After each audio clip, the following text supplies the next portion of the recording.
All right, guys, so in this one, we are going to work with your logo, how to make it a watermark, how to export it, how to use colored watermarks, how to use drop shadows, and all sorts of other simple effects. But if you're starting off, I guess you're going to want to get your logo in here. We can start with a custom size project. We can open up a large board. For this one, it'll be fine. The logo will be smaller. You want to go to your uploads and hit upload so you can drag and drop anything right to it. But we're going to be working with Finding Time Contracting's logo. So you can click on it and it will appear, or drag it over. All right, so first thing, they want a black and white version of this logo. So what are you going to do, right? You're going to click on this and we're going to come up here and we're going to click edit photo. Okay, so next a few things are going to happen. We can go to the filters, and in filters we can try to find a monochrome here. Here we go, mono. And we're just going to start selecting around options. And let's see what they got. Slate. Want something to at least give a little bit of contrast here. Not much. Okay, that's one really good way. Also, Canva will have other recommendations. This will be more classic. This will give it a little bit of, yeah, that's fine. All right, so that'll be the black and white version of the logo. And then if you want to export that, your best setting for that would be to click share, come up here, hit download, make it a PNG. If not, change it and go ahead and hit download. Now, if you want to backstep that or undo those steps, you can just click here or Control Z on the keyboard until it gets back to normal. And now we're going to learn some drop shadows and glow effects real quick for your logo. And okay, it's all right. There we go. All right, so it's eating my logo. There we go. All right, now for the next effects we can highlight this, left click, and then come over here and we can check out effects. So effects will give it this duotone, this blur, autofocus, but more importantly, we're hitting these shadows right here. So this is a glow effect right here. This looks kind of nasty for this color. But if we were to change that to a blue or a yellow, let's just say, that effect becomes a lot different. Play around with that, find something you like. But normally we're using like a light gray for shadows, somewhere like right in here, not so dark. That's going to be kind of, there we go.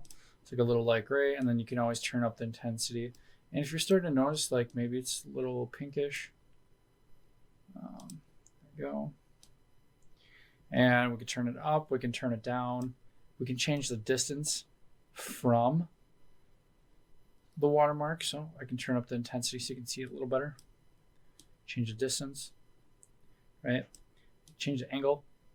Okay, so depending on which way stuff's coming in on your post, we can change your blur amount,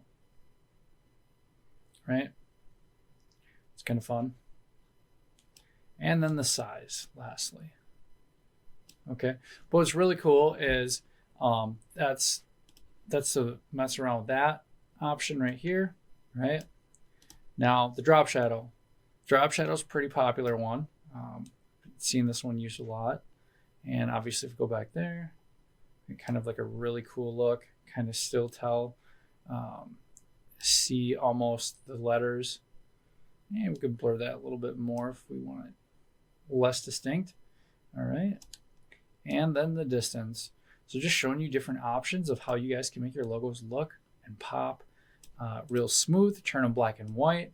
And then once again, I would download this, and if you wanted this without a transparent background, so in other words, if you want to use this for like a watermark or anything else, I would click transparent background and download it so it doesn't have this white border around it. But I think the very last thing I want to show you is how to watermark this now. So watermarking is going to be more simple than you think. So if this was on a post or over a photo and you wanted to watermark it, let's say this is our property shot, right? Let's say this is for XYZ company. And all right, now we just buried our logo here. So go up here, hit glare. Excuse me.